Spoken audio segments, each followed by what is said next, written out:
हमने अपने पूर्वजों की वाणी में अक्सर सुना है कि जब भी दो समूह आपस में उलझते हैं तो कोई तीसरा समूह उस विवाद में अपना नफा नुकसान तौल कर जरूर शामिल होता है। ये पौराणिक कहावतें आज भी हमारे विकसित समाज का हिस्सा हैं और वैश्विक भू राजनीति भी इन दांवपेच से अछूती नहीं है।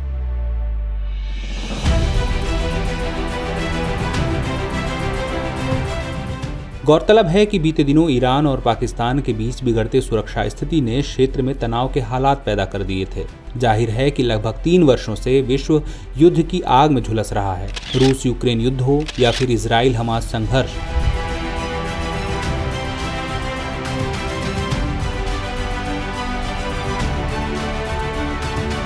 एक लंबे समय से चले आ रहे ये हिंसात्मक संघर्ष आज भी जारी हैं। ऐसे में शांति के लिए संघर्ष कर रहे विश्व के लिए यह क्षेत्रीय तनाव एक बड़ी चुनौती बनकर उभरा।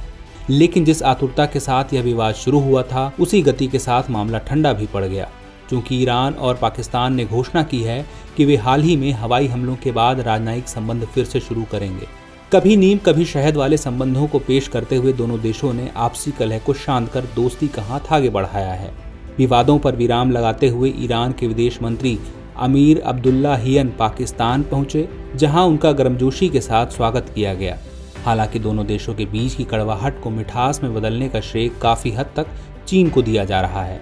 दरअसल ईरान और पाकिस्तान विवाद में चीन ने बड़े ही नाटकीय अंदाज में प्रवेश किया और संघर्ष के बीच मध्यस्थ की भूमिका पेश की।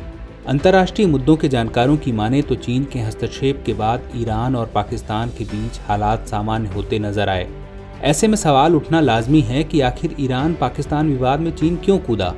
इस क्षेत्रीय विवाद में चीन की मध्यस्थता के क्या मायने हैं और इन सब के बीच चीन ने किस आधार पर ईरान पाकिस्तान विवाद को शांत किया?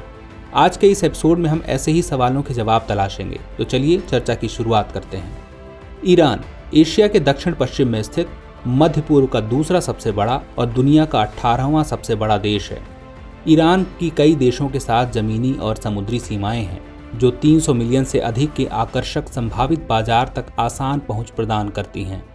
ईरान रणनीतिक रूप से यूरोप, एशिया और मध्य पूर्व के बीच प्रमुख व्यापारिक मार्गों के चौराहे पर स्थित है, जो व्यवसायों को बड़े उपभोक्ता आधार और बाजारों तक पहुंच प्रदान करता है।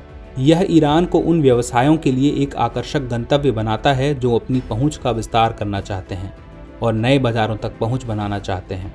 वहीं दूसरी तरफ है पाकिस्तान, जो 4 देशों के साथ अपनी सीमा साझा करता है।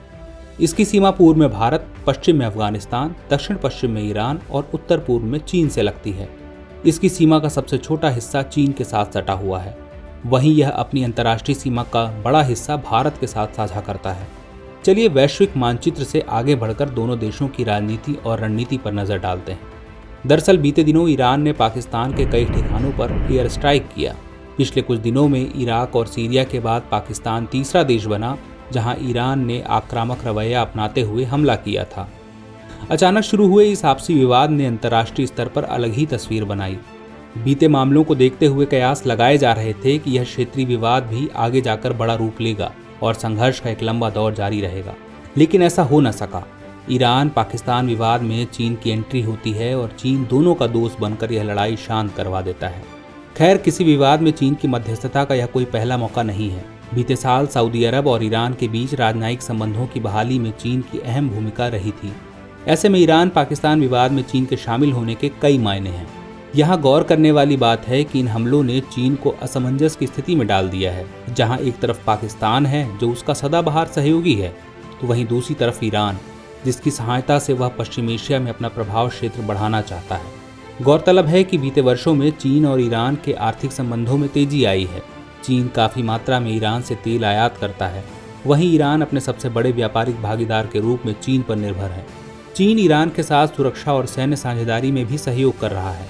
दूसरी तरफ पाकिस्तान की बात करें तो दुनिया से अलग पड़ा यह देश काफी हद तक चीन पर निर्भर है और पाकिस्तान की खराब आर्थिक हालात से चीन अपना हित साधने में जुटा है। ईरान और पाकिस्तान के बीच चीन की मध्यस्थता की पेशकश को 3 कारणों के परिणाम के रूप में समझा जा सकता है। पहला, चीन इस क्षेत्र में देश के स्वामित्व वाली चीनी कंपनियों और चीनी नागरिकों की सुरक्षा को लेकर चिंतित है।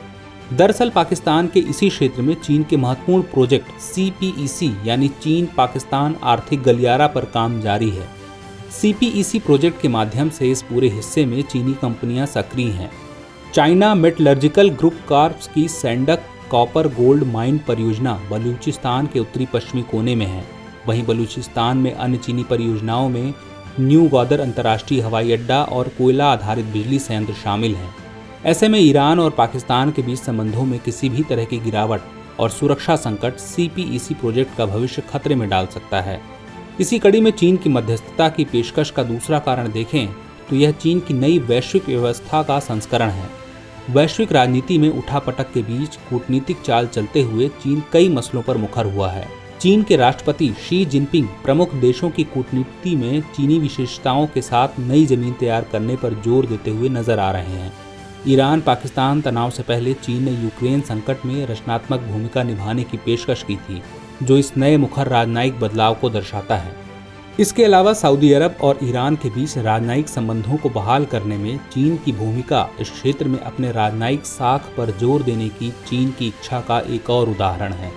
यहाँ गौर करने वाली बात है कि चीन ने बातचीत शुरू नहीं की, लेकिन आखिर में एक तटस्थ बिचौलिए के रूप में उभर कर सामने आए। इस वाकये ने चीन को दूसरों के बीच मध्यस्थता में खुद को आगे रखने का आत्मविश्वास दिया है। साथ ही चीन की मध्यस्थता की पेशकश का तीसरा कारण है इस क्षेत्र में उसकी राजनीतिक शून्यता। दरअसल एशिया के मध्य पूर्वी हिस्से में अमेरिका का दबदबा रहा है, लेकिन क्षेत्र से अमेरिकी सेना की वापसी और उसके बाद तालिबान के कब्जे के बाद अफगानिस्तान में अमेरिकी प्रभाव कम हो गया है। इससे चीन को इस क्षेत्र में आगे बढ़ने के लिए एक सुनहरा मौका मिला है। अमेरिका के जाने से चीन के लिए मिडिल ईस्ट में राजनयिक प्रयासों का नेतृत्व करना न केवल आसान हो गया है, बल्कि कहीं न कहीं जरूरत भी बन गई है। तो चीन के राजनीतिक दृष्टिकोण से देखें तो ईरान और पाकिस्तान के बीच कोई भी तनाव, खासकर बलूचिस्तान प्रांत में, चीन के लिए चिंता का विषय होगा। तो व्यूअर्स, चर्चा को यहीं विराम देते हैं और नोट करते हैं आज का सवाल। मध्य पूर्व एशिया में चीन के बढ़ते प्रभावों की समीक्षा कीजिए।